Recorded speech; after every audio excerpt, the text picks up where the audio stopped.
everyone, this is my first video.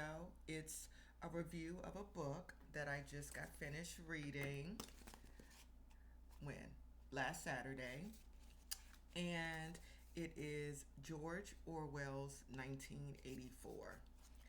I absolutely love this book. It really is kind of like an American classic book. Um, and this is my second time reading it. Um, Now, I will say, even though I said that this was going to be like a fun, upbeat channel, I will say that this book is kind of like a little dark. It's a little dark, but I actually wanted to read this book before I had even come up with the idea of this channel. Um, I've had this book in my collection for a few years, and what drew me back to this book was not that it's a classic read, but because I feel like it fit the current climate of what this country is currently in. Um, it kind of has like a dystopian feel to it. And for those of you that have not read this book, I highly, highly, highly recommend it. Um, it's really easy to, I think it's really easy to get through. It's not a long read at all. It's maybe like 300 pages or so. It's 298 pages before you actually get to when you actually end the book, and then they have like an appendix, and then they have an afterward, which the whole entire book itself is only what 326 pages. So it's not a huge book, where it would feel like it would take you a really, really, really long time to read. Um, it's super interesting. Um, and I know when I first started reading it, I was able to get through like 60 to 70 pages in one night. That's how captivating I felt like the book was for me. Um, I did take some notes, so you'll probably see me, if you see me looking down, or it's because I took a few notes just so I could really remember what I thought the important things were, and then just kind of give my own personal opinion about how it is that what I feel about those things or whatever it is. So this is kind of how I'm going to be maybe doing my reviews of books that I'm reading and things like that. And honestly, for people that have read the book themselves, I really would like to see your comments, or whether or not if you agree with me, or even if you disagree with me. Maybe you may feel like there are things that I missed, certain important points in the book that I missed. Whatever it is, I'm open to everything. So this book, when you first read this book, um, the way that they go about it is, it's it talks about the main character, whose name is Winston, in this book, and just kind of his apartment that he's living in. Now, I'm not going to tell you everything or go, page by page or whatever, because that would be super boring and it will also be very long. And my thing is, my review was not to tell you about the book page by page, but to just kind of give you a general overview and my own personal review of the book. So this so there is, in the time that they are in right now, they are under the rule really of Big Brother. And they let it be very known that Big Brother is watching you. And there are these pictures of Big Brother that give the appearance or the feeling that he is always watching you. You know, the eyes are kind of like constantly following you. There is a TV, which is all over the place, not just in people's apartments, but really all over what is Oceania. This is the country that they live in. And it's like it never turns off. So it's constantly, it hears everything that you say. And it at this point in time, they live in a time where really you can't trust anybody. There is a lack of trust. Even the children to the parents and the adults to one another, because um, it's kind of, what do I say? Um, like everybody's loyalty is to the party. And they also speak of what is called the thought police. And the thought police really is if you're thinking about doing anything, which is against the party or Big Brother or whatever it is, then you are committing a crime. So really, everybody's focus needs to be in alignment with the party, um, and what it is that they want you to do.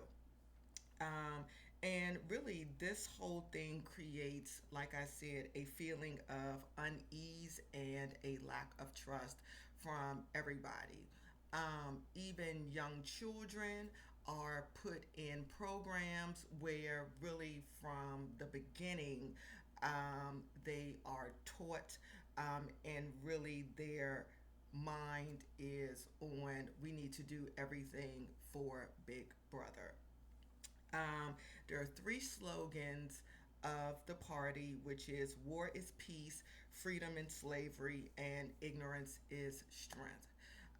These three slogans you kind of see throughout the book. Um, Oops, what was that? Some lint or something? These three slogans you kind of see. They come up several times throughout the book. Um, and it's very interesting that these slogans, that you see these slogans, because to me, I feel like they're backwards. Um, to have war, meaning you to say that war is peace, to me it gives the impression that constant chaos is natural, which is backwards. It's not. Nobody wants to be in a constant state of chaos. And I think about it like if you're just going through your daily life, right? And you are in a constant state of chaos, you never feel good about yourself. There's always some drama. It's something that's going on. And nobody wants to feel that way. Now, there are some people that you see and you're like, girl, you are always like in something. Like you got some drama going on, you got this, you got that. And you either want to help that person get to a state in their life or a point in their life where they can just sit down and breathe and have some type of peace in their life. However, that is not what you get from this book. The country is always, always, always at war, or that is what they tell their people, that they are at war with another country. Um, and then they do not believe the second one is freedom is slavery. So you're not truly, or they don't want people to be totally free, you know? And if you think about that, it's like when I first saw that, when I read the book, I was like, wow. So they want you to totally they don't want you to have control over yourself. They don't want you to be free from anything. When you think about the word freedom, or when I think about the word freedom, it is being able to kind of do whatever it is that you want. Now, th- if you think about it in today's time, like we all have freedom. We have the ability to kind of do things that you want to do, go where you want to do, say what you want to say. But that doesn't mean that you're free from consequences, right? So there are rules and regulations and things like that, which I feel like you need. But you're not enslaved to anything or to anyone. When you think of being a slave to something, you are obligated to do something. You can't get out of it.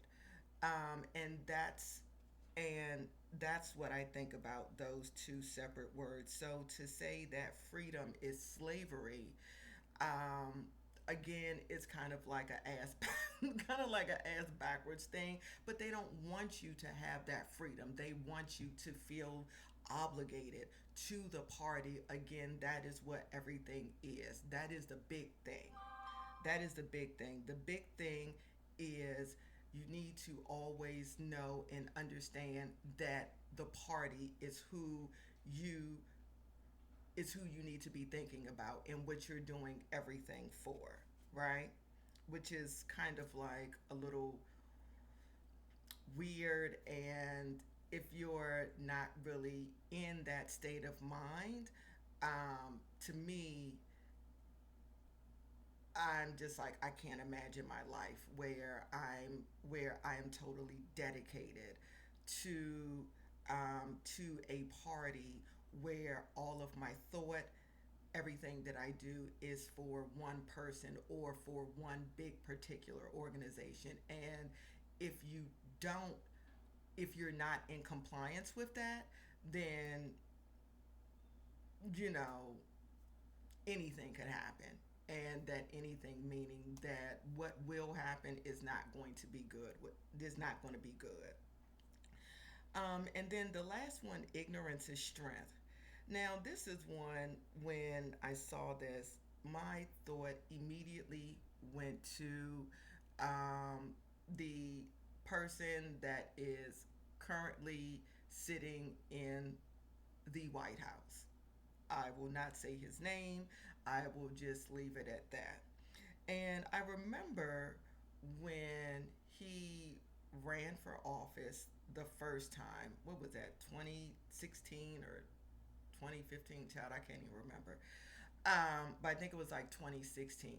And he made a statement that said he loves the uneducated, meaning that the less you know, then you can easily fall victim to believing that whatever he says is truth because you don't know anything. And that is the first thing that I thought about when I saw when I saw in the book that ignorance is strength. If you are not educated, if you do not if you don't have a desire to learn more, to educate yourself on things, then it is very, very easy to fall prey to um, to anything, and really to people that do not have your best interest at hand. And this is exactly one of the slogans. This slogan, to me, I feel like is the one that really sticks out the most out of all of the three, because it's super easy to keep people in control when they are ignorant.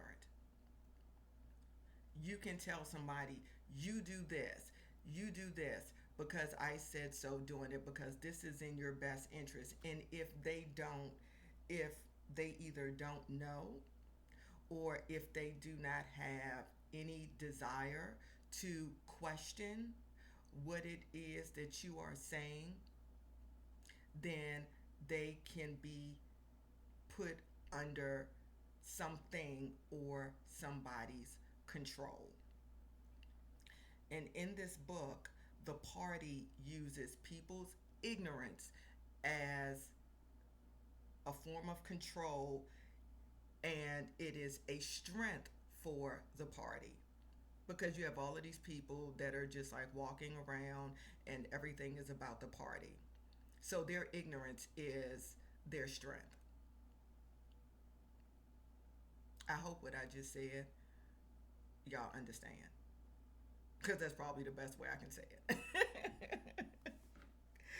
um, so, and then so they also have, so like moving on, they also have these buildings, these huge buildings as they call them, kind of like ministries.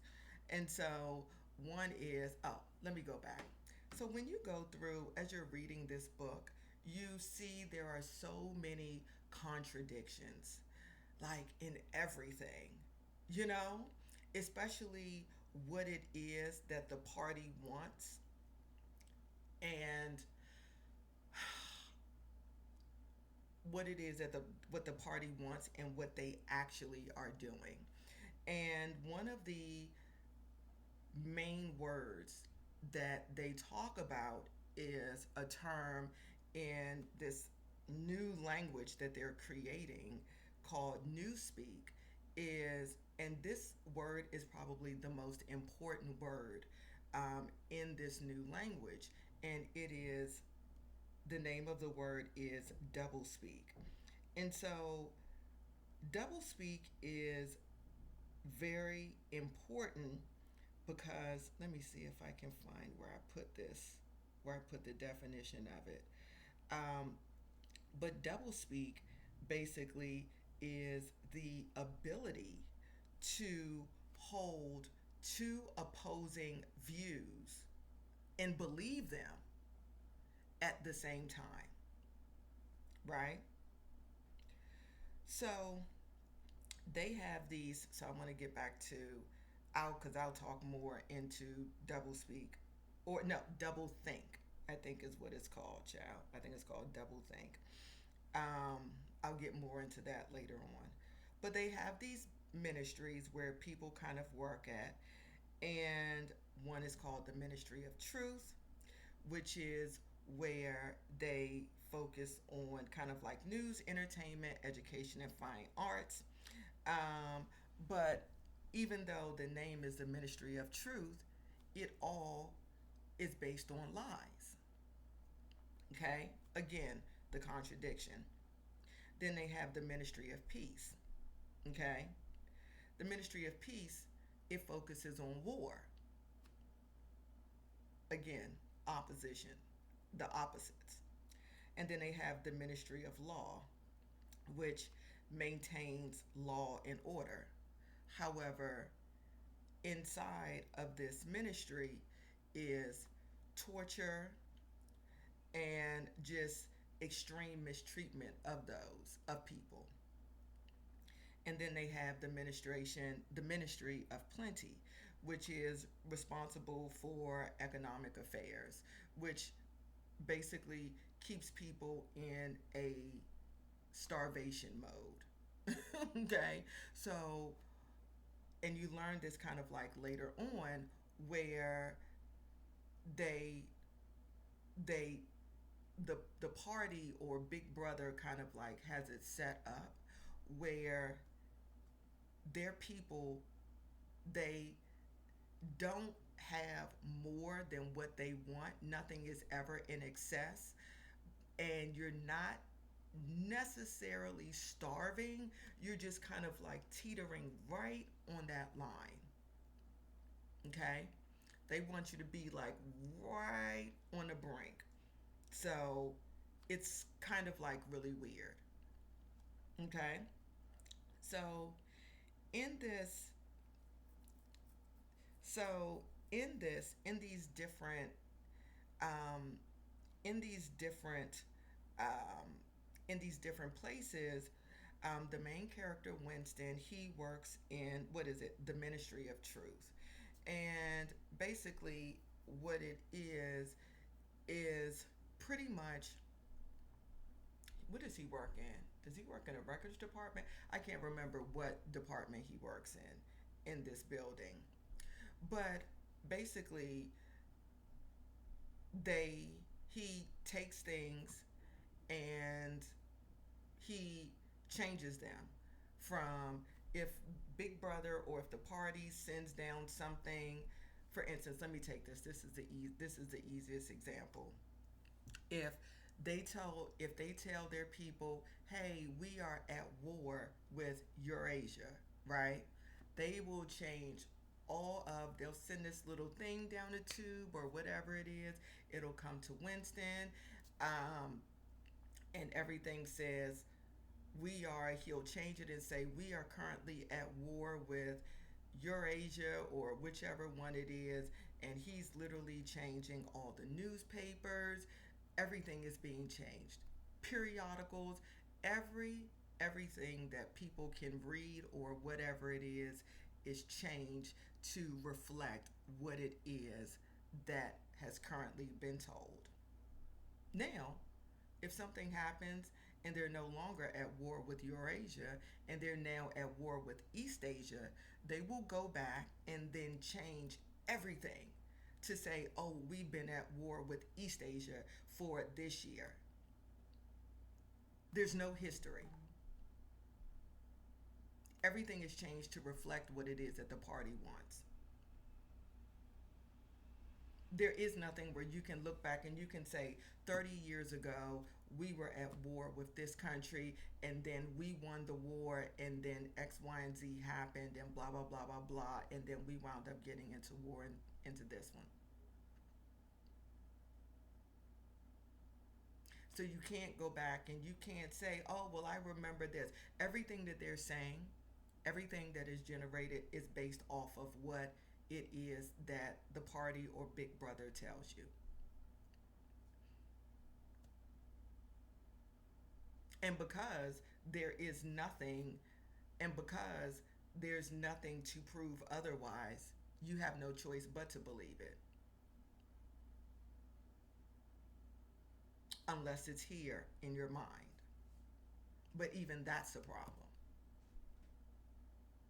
And they don't want their people to know or to even think, "Hey, well, I remember when we were here, da da da da da." It's really weird, but it's also amazing too. So, and then I have that these names and governance is a deliberate reversal of the facts and a deliberate exercises in double think. Okay? So, going on to the language, which is what they which is what they're kind of which is what the people are speaking. It is a short version of writing which has become the norm, right? And I put that this is oddly similar to the way that people write today. Obviously, it's not anything as excessive as what it is that they have in the book, but if you just think about it, you have some people that, for words, if you want to write YOU, sometimes you just shorten it down to the letter U. I will say that I'm kind of, I do that sometimes. Or you have now you see all the time where people are using emojis instead of words. Okay? So, and also lack of using punctuation marks and things like that. Okay? So, and sometimes, unless you know or if you're familiar with that, with that form of writing, it can make other people like just sitting up there looking at it like, well, what the hell is this person trying to say? Because that's not the way that you speak or the way that you write. This is basically what newspeak is. It's a form of communicating and a form of writing that only the people in that country will be able to understand. It's a form of isolation.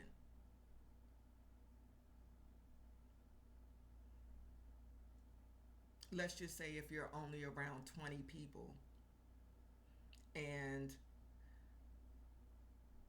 you all speak the same language and nobody else knows, and every year the words are either getting shorter or whatever it is, and you're in this one place, eventually you'll get to a form where it'll come to a part where you can't communicate with anybody else. You're completely isolated. And this is exactly what they're doing, and what the party is intentionally doing.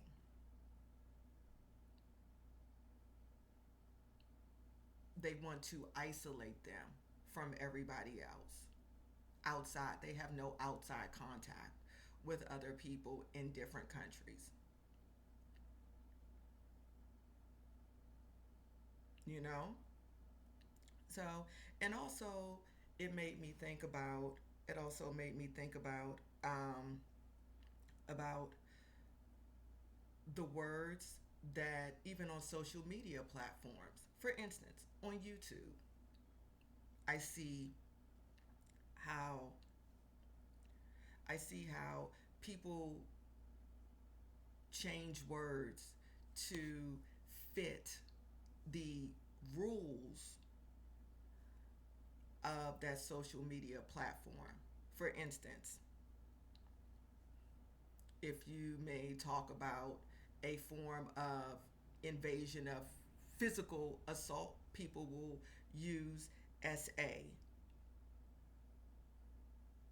or they'll use the word grape for another word that does not have the G in front of it. Okay? And on social media, they have to do that to abide by the terms of that platform. And honestly, when you think about it, it really doesn't make sense at all. Not saying I understand why the platform does that. You understand, or whatever it is. But if you're having a conversation with somebody and you say, "Oh yeah, I have a girlfriend or whatever, and she was walking down the street, or whatever, and this guy raped her." When you just think about it, it sounds ridiculous. But it has, outside of social media, or I'm just going to say within social media on YouTube or whatever it is. I'm not going to say all social media platforms, but I've definitely heard it on YouTube quite frequently. It has become the norm. Okay? Having this alternate word. Okay?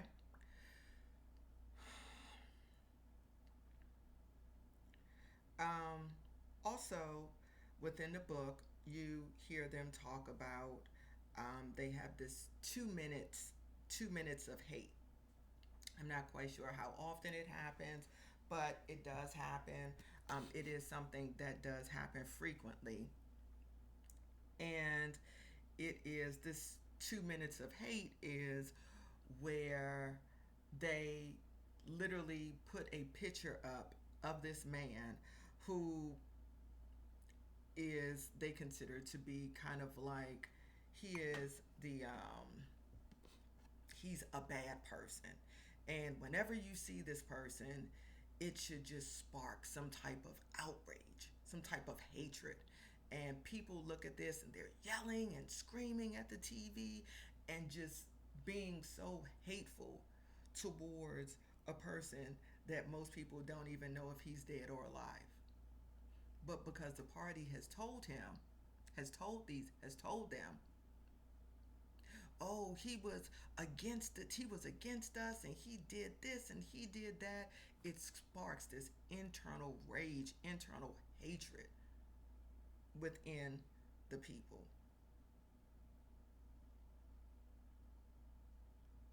And this, to me, is almost equivalent to when you see people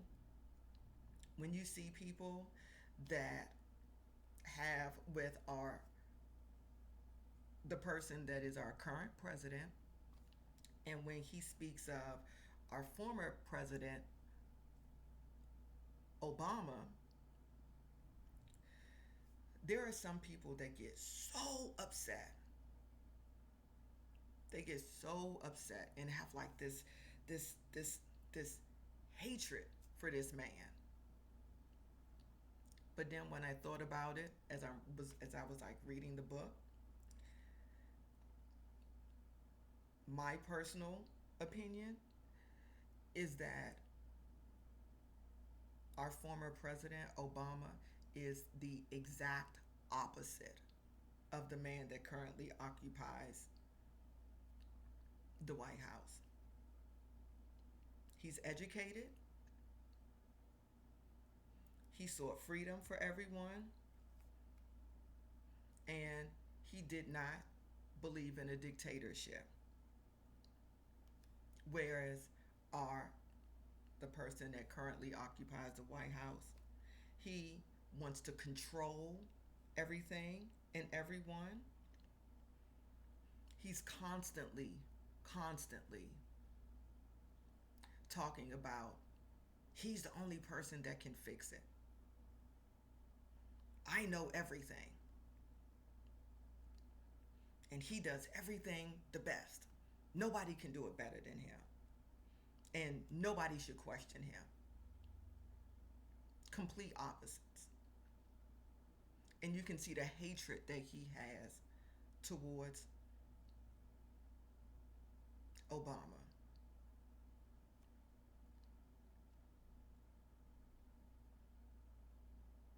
And this is what these people do. This is what is done in the book. They use one person to spark in rage and hatred deep inside of these people. For what reason? Some of them, the man didn't do anything to these people. Like I said, they don't even know if he's dead or alive. They don't know anything. And this hatred, right, is manifested into like a cult like personality. And it's also a form of control.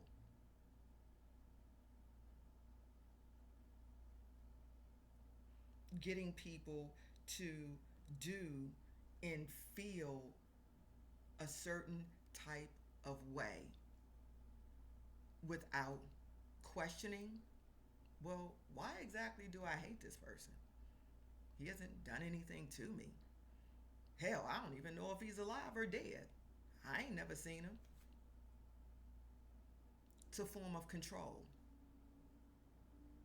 And is what this is kind of at the root of everything. Getting people to blindly follow you by fear and control. Okay? I know this is a little dark, but again, like I said, I felt that this book was a perfect read for, and it's really unfortunate for the times of where this country is. Now, not everything in this book is, I mean, obviously, this is an extreme case. This is extreme. But there were just certain things that I feel when you look at it, you're like, oh, damn. Like, I see that in people or whatever. Also, during these 2 minutes of hate, which seem to go on forever, you also see, or you can also, they also talk about how it's almost kind of transferable from one person to another. A feeling that if you see somebody yelling at the top of their lungs, and yeah, you're like, okay, just because you don't want to be picked out of the group or seen like you're going against the party or whatever it is, you may do a little bit of yelling, but internally you don't really, really feel that way. But when you see somebody next to you and they're like having a fit and like throwing themselves all over the place and just kind of doing whatever, then that kind of like transfers over to you too. I mean, just think about it in your daily life. You know, there may be, whether if somebody emotions or feelings can be transferred over to other people. You know, what do they always say? Misery loves company.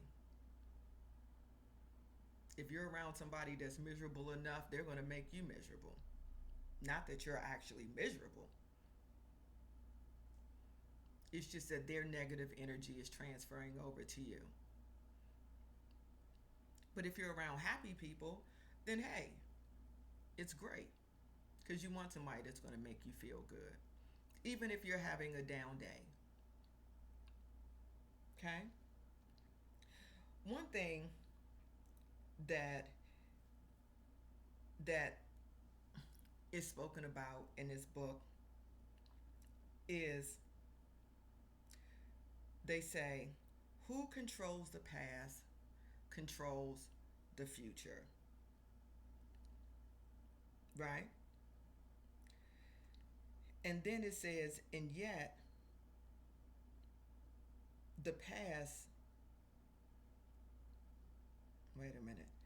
And then it says, and yet the past, though of its nature alterable, never has been altered. Whatever was true now was true from everlasting to everlasting. It was quite simple. All that needed, all that was needed was an unending series of victories over your own memory, reality control.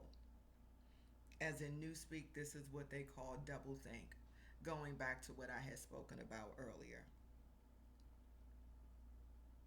So if you just think about it now, just think about it in this way.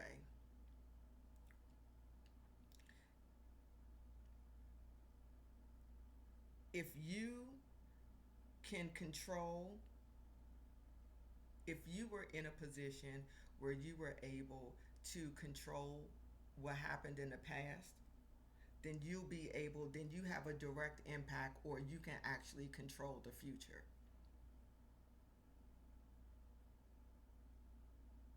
If you're able to change all of the history books, everything that happened, if you're able to throw away all the old history books or whatever it is, and then say, oh, you know what, well, this happened this day, then people down the line, they'll look back and they'll say, oh, well, this happened, not even really knowing what the actual truth is. Sounds a little weird, and actually it is. Um, but yes. And then it says, double think. Oh no. And then I have a question that says, this is what I'm thinking. Is it possible for one to hold two opposing points of views, moving in between conscious and unconscious but moving in between a conscious and unconscious state of mind, telling lies when convenient, yet knowing the truth, using logic against logic. Can you hold these views that simultaneously cancel out one another? Now, I ain't gonna lie, I couldn't do it. Okay?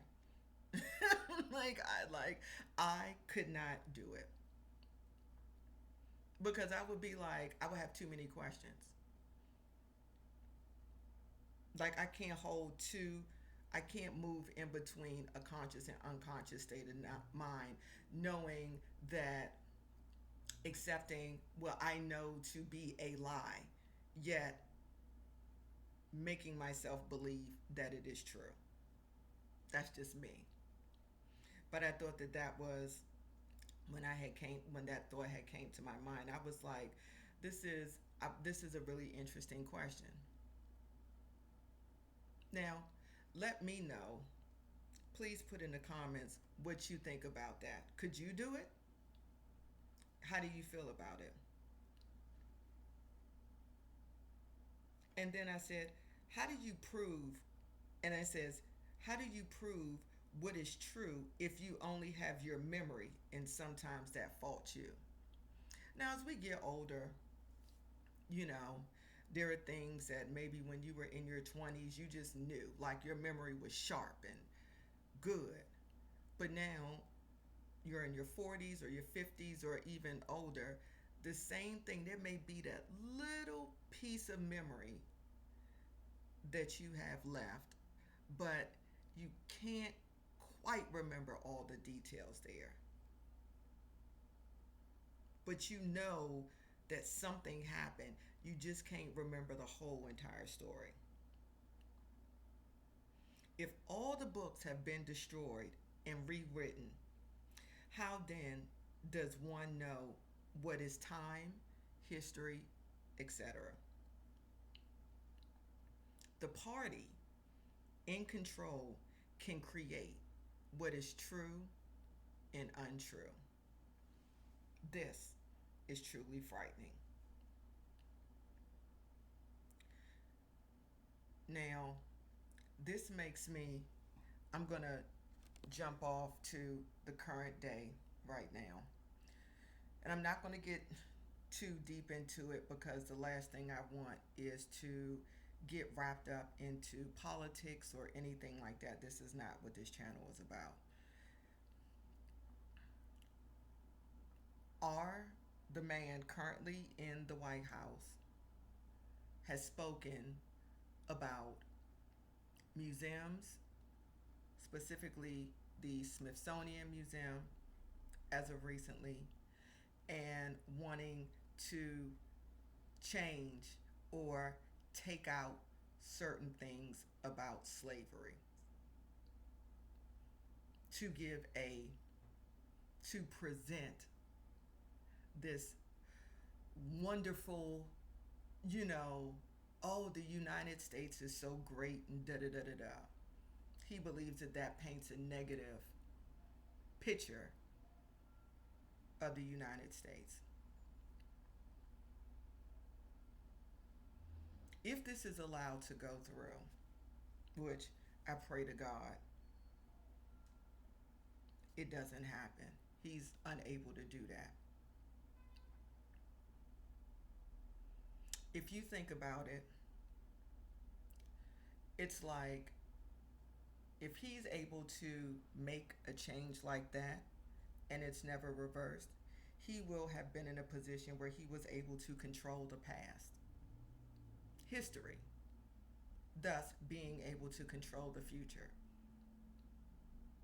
If one, he's never stopped to be able to do that, or two, if somebody else that comes in to that office after him reverses what it is that he wants to do. And those things are very scary.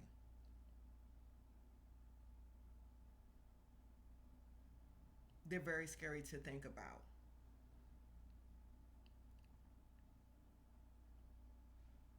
because the people in the future, if this is allowable, will never know what actually happened. That's what museums are there for. Now, if you disagree with me, that's perfectly fine. Okay? But I believe this wholeheartedly. Okay? Also,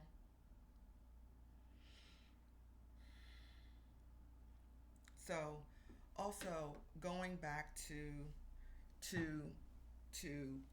Newspeak, right?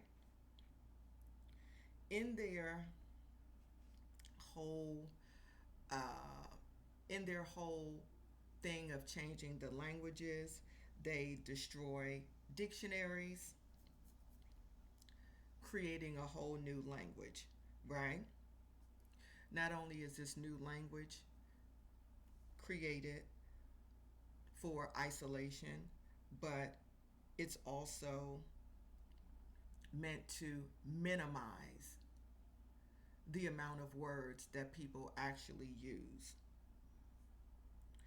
creating creating another form, or making people ignorant, right? As I just sat here and just talked for 46 minutes and 33 seconds, imagine if there weren't a lot of words, and for every 10 words that I say, there was only one word to be used. Okay? Just think about that.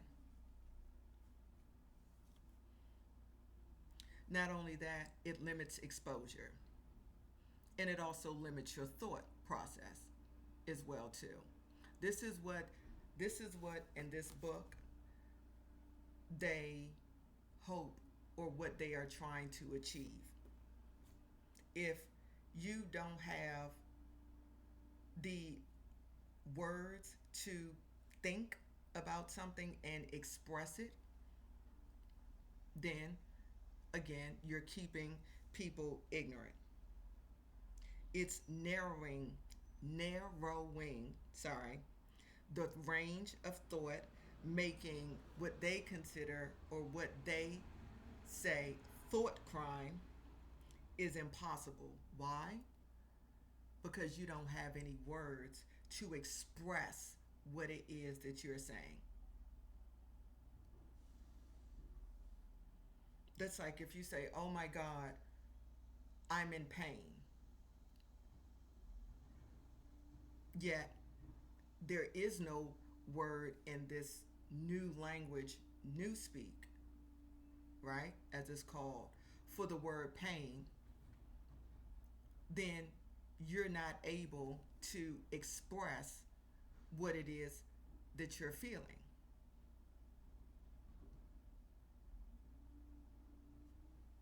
What are you in? What are you doing? Then becomes the question. If there's no word to express that you're in pain, what then are you?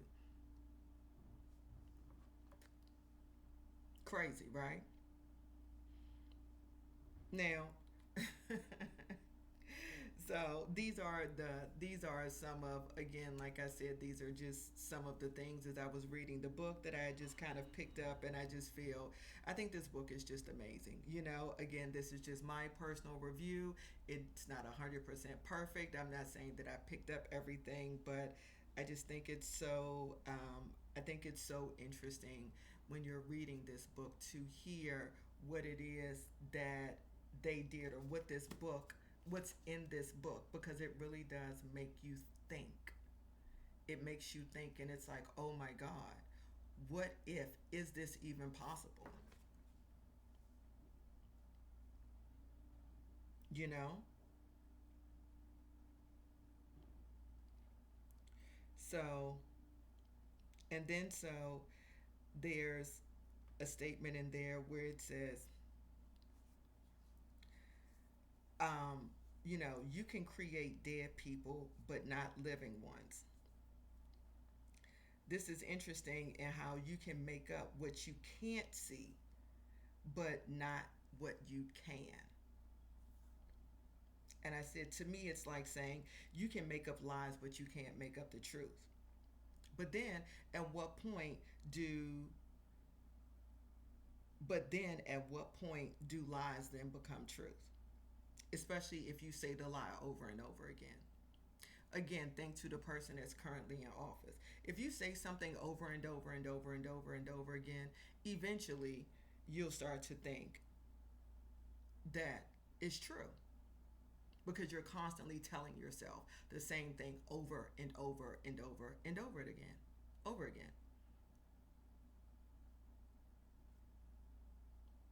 And then the question becomes, if you're the person that says the lie, and in the beginning you may know that it's a lie, and you're telling people this just maybe for shits and giggles or for whatever reason, right? If you've said that lie once and you're probably like, okay, well, let me just tell this to these people and see if they actually believe it. But then that one time goes to 10, it goes to 50, it goes to 100, and then you've told that same lie 1,000 times. Do you actually, do you yourself, the person that made up this lie, actually believe what it is that you said? And the people that you've told the lie to, do they believe it? Lies can become truths, but the truth cannot become a lie.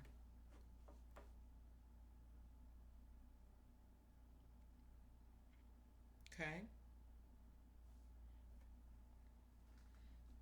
And then they use the word orthodoxy in the book, which they say means not thinking,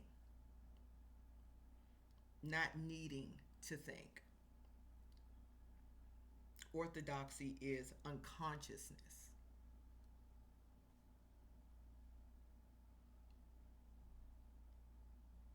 So, in the book, in order to be a good member, to fall in line with what it is, you need to have a form of unconsciousness. You're not thinking. Almost kind of like ignorance. That way, allowing the party to maintain their strength and their control over the people.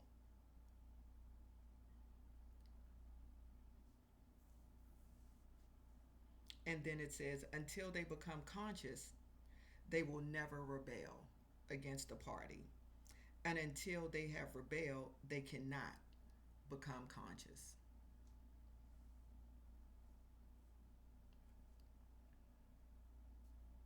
So if you're unconscious, you're not going to do anything. You're just going to stay right in place.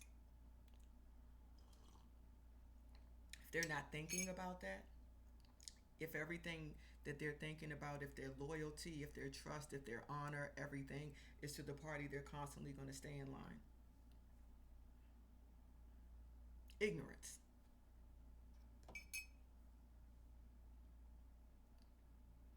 Ignorance. Absence of thought.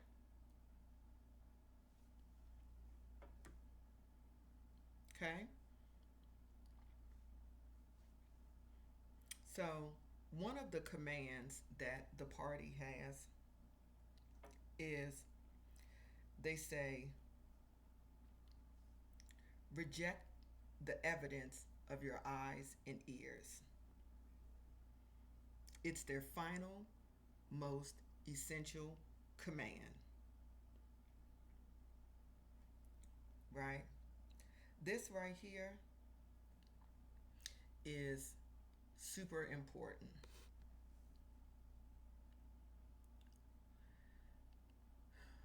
I don't know when this was said. I can't remember what year because a man has been talking nonsense for like the last 10 years. The current person in the White House, I think he may have been at a rally. I'm not even going to lie, y'all. Sometimes I get just exhausted even talking about him or whatever it is, and I really try not to because it really is exhausting.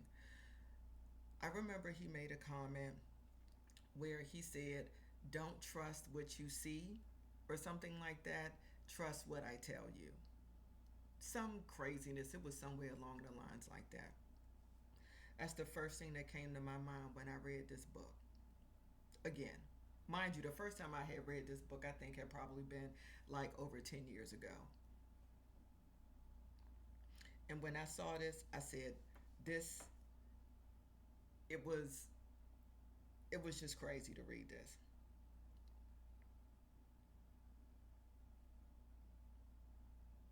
When you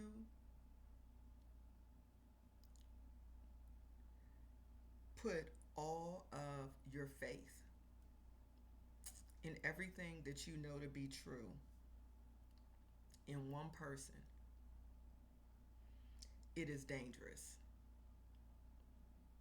because then you lose touch with what is reality and what is truth. Just like when you see people that are in MAGA, or as I like to call it, it is a cult. Excuse me. They believe everything that the current person in the White House believes or what he says, despite what is in front of them. Despite that.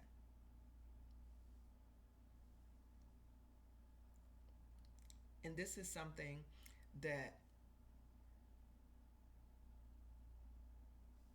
this is something that is talked about later on in the book. And this is, I'm going to go back to when they had, what was it? They, one of their slogans was, um, freedom is slavery. It says, freedom is the freedom to say that two plus two make four.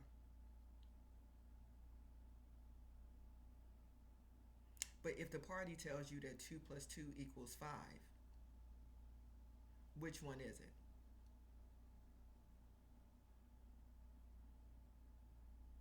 That also ties in with that whole double think thing. Being able to go between consciousness and unconsciousness, holding two opposing views, knowing and believing both of them. Actually believing them. Craziness, huh? Now, throughout all of this nonsense and what they got going on and how dark it is and everything like that, actually in this book emerges a love story between Winston and a young girl named Julia. Okay? It's interesting, how this is able to happen.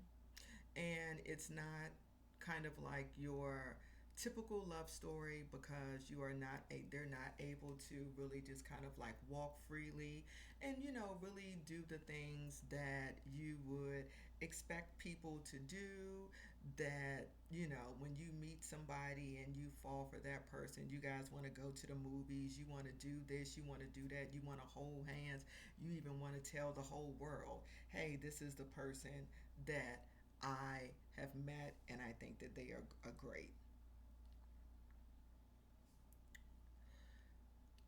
They have to, you know, they have to do things hidden. Um, and Julia is kind of like the exact opposite of Winston in that she's a lot younger. Um, Unlike him, she was raised strictly. Um, they like to use the word, or they say, after the revolution, meaning that she is very much ingrained in um, her mind is pretty much totally into the party and all this other stuff, right? Um, and he says, talking to her, he realized how easy it was to present an appearance of orthodoxy while having no grasp whatever of what orthodoxy ever meant. They could be made to accept the most flagrant violations of reality because they never fully grasped the enormity of what was demanded of them, and they were not sufficiently interested in public events to notice what was happening. And by the lack of understanding, she was able to remain sane. Now, this was one thing that allowed, despite the fact that she hated the party in everything that she stood for, this was everything that it stood for. This was the one thing that was her strongest survival skill. Her inability to, her desire uh, to understand or know anything that had happened before was what kept her alive. Although she did things that, you know, would have probably had her become a disappeared, as they like to call them, person. She had no desire. She took in everything that the party said, everything. She was in some of these, what was it, the anti-sex junior party league. She was in all of these things and she took it in. She didn't necessarily believe it. Yet she was able to somehow go in between consciousness and unconsciousness. That was her greatest survival skill. And she was able to remain sane. That was something that Winston himself, um, he struggled with because he knew what was truth. Yet because he couldn't, there was no paper, there was nothing that he could use to say, see, what I was thinking, this is it, it's proving it. He only had his mind. And sometimes he felt as if he was going insane.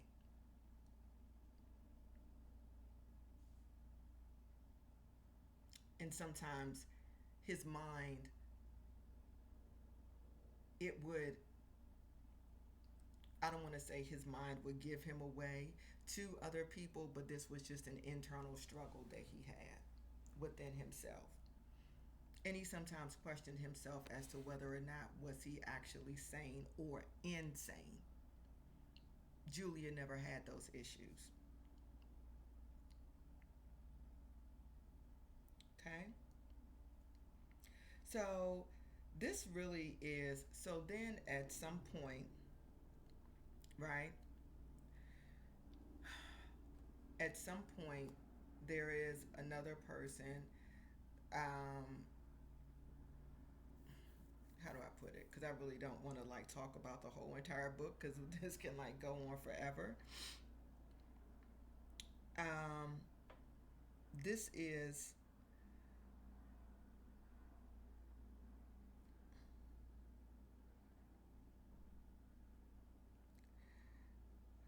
this book is, again, I'm just going to go back to how this book is an amazing read.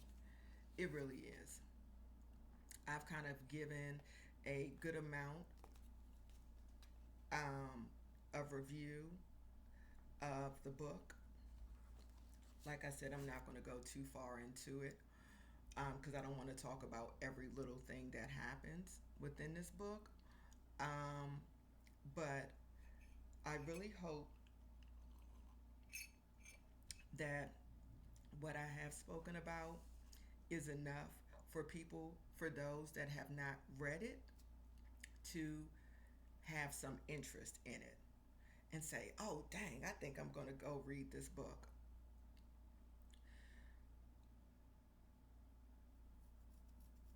I have felt at times when I was reading this book and some of the things that I've spoken about where it was actually quite scary because you feel like because you can see certain things happening currently and you're just thinking to myself, oh my God, I hope that this country doesn't go down this route, right?